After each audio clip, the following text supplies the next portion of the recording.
me, and their grandparents kind of grew up seeing me. I've just been there all that time, and I think it's familiarity. I mean, I've got 3 sons. 2 of them are teenagers. And the moment I said I was interviewing you, they're from Britain, and they're on a holiday over here at the moment, and they said to me, "Oh, Dad, she's that cool lady from The Proposal."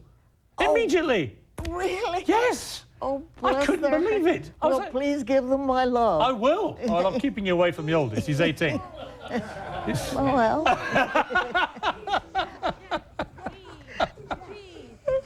Tell me about your life. I want to know, you've just been to Vegas for the weekend. I've just been to the Vegas for the weekend. Yeah, we were both in Sin City at the same time. We were in Sin City, but I went in yesterday afternoon and came home this morning. The NAB convention, Yeah. National Association Well, you were of being Broadcasting. I was inducted into their Hall of Fame, and it was a big thrill. Amazing. Yes, it is amazing. Tell me about it. But it was interesting. But I was glad to get on that plane and come home. Yeah, but I'm told like you get up at 6 in the morning, you have your wonderful dog that you live with, and you tend to your dog, and then you basically work all day long, and you don't get to bed sometimes till 1:30 in the morning, and then you just carry on. Well, I don't know why. I don't seem to require a lot of sleep. I just if I get 4 or 5 good hours, I'm fine. But sleeping is sort of dull. You know, a lot of other good stuff that you can do without just lying down and closing your eyes. I mean, you have this incredible energy, and you know, a lot of people, I guess, if they get to 65, 70, they start to give up on life. Is the secret to your kind of passion and energy at your age just saying, no, I'm going to carry on being this lively spirit. I'm not going to let just old age take over. Well, I think old age is all up in here. I think I just love what I do, as I say, for a living. And the fact that I'm still getting offers at this age is incredible. Are we still talking professional offers? Yeah, mostly. I mean, you are still a pin-up for many people because of the Golden Girls. I mean, do you still get men making inappropriate suggestions? Well, maybe you don't see them as inappropriate. That's the thing. It's your point of view as to what. I want to take a little look now at a clip from Golden Girls, because this is why so many love you. Oh, we had such fun.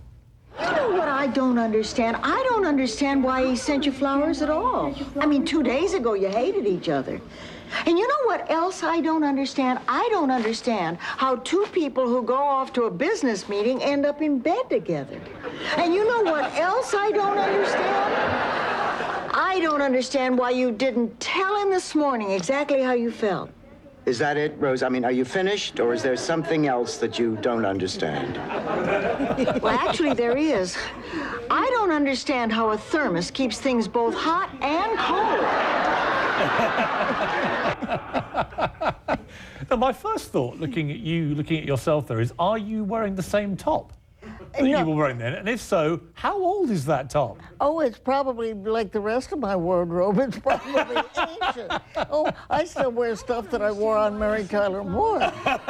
But I do live in this color. I love this color. It's a beautiful colour. Thank you. You are remarkably glamorous. Oh, thank you. No, I actually mean that. I wish you hadn't mentioned your wife earlier. Do you know what I think when I look at you, Betty?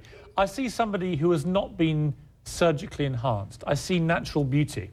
Oh. Am I right? Yes. Well, any nip and tuck ever gone on? No, but gravity has taken over.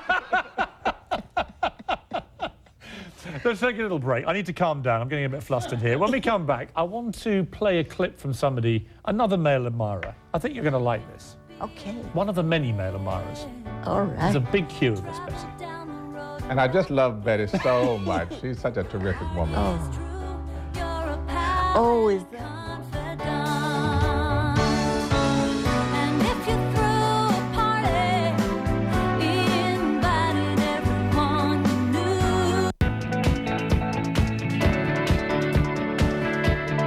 Dear Betty, you look so fantastic and full of energy. I can't believe you're 90 years old. In fact, I don't believe it. That's why I'm writing to ask if you will be willing to produce a copy of your long-form birth certificate.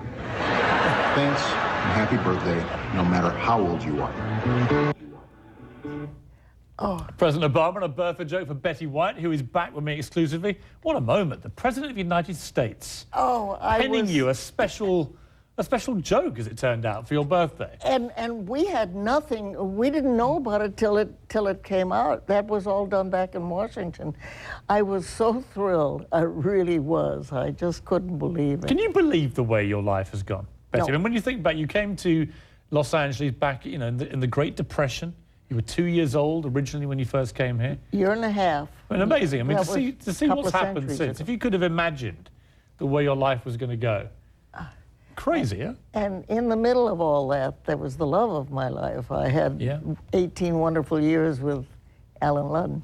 Well, because he was third time round for you with the marriage. Yes, the first two were Very short-lived. rehearsals. I think they lasted a combined total of about 3 years, didn't they? If that. So what was going on there? Was it? I mean, you say rehearsal. Well, what was the reality of you and romantic life in those early days? Well, back in those days, and that's why people like Elizabeth Taylor and people like are married so many times, you didn't sleep with a guy until you married him. So you didn't know how bad he was in bed until you got married. Yeah, well, or you heard rumors. But you really didn't, and you didn't sleep around. I'm not denigrating the girls today, but I mean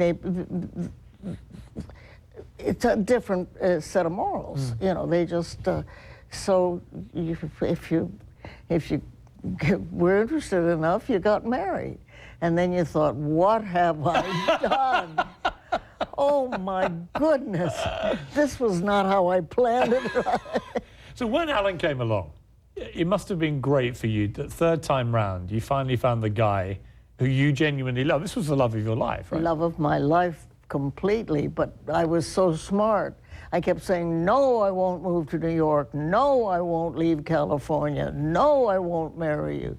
And he just kept, he wouldn't say hello. He'd say, will you marry me? So he lived in New York. I lived out here. And he would call me every night at 11 o'clock. And so Easter came along, and he sent me this beautiful, beautiful stuffed white bunny.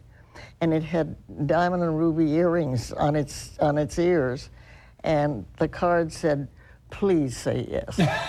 So that night, I didn't answer the phone with hello. I said yes. Did you really? Yeah. Oh. So it was lovely. You didn't have as much time with him as clearly you would have liked. You were robbed really of him far too young.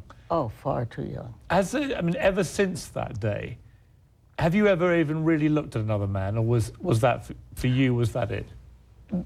As far as falling in love and being in love, I mean, I look at them and I even go out with them and I enjoy them. But that was it as far as I was concerned. There'll never be another one. What is true love to you? Alan Ludden. But what was it about the relationship, about him, about the chemistry between you? What should women strive to get to get the love you had? It was his enthusiasm. He was interested in everything, and he knew how to court. Oh, did he know how to court somebody? He just wouldn't let me up. He just would keep pounding and pounding and pounding about you've got to marry me. You just have to, and yet it wasn't overdone to the point where you thought, oh, shut up already. But it convinced me that he truly loved me and he truly wanted to marry me. And after two bad experiences, you're very leery because you've had two failures. And the failures, no matter how you look at it, are your fault. And so I just wasn't about to take another chance. And then I thought, am I going to live the rest of my life without this man? Thank goodness we got married when we did, or we would have missed it entirely. What would he have made of the way your career has just reached this He extraordinary would plateau? have been thrilled to pieces. There was no professional jealousy or competition or anything. He was always so thrilled when something good happened. Let's take a little break, Betty. I want to come back and get very naughty with you. I want to talk about your risque side. Why don't we do that, well... In the break? Yeah, in the break.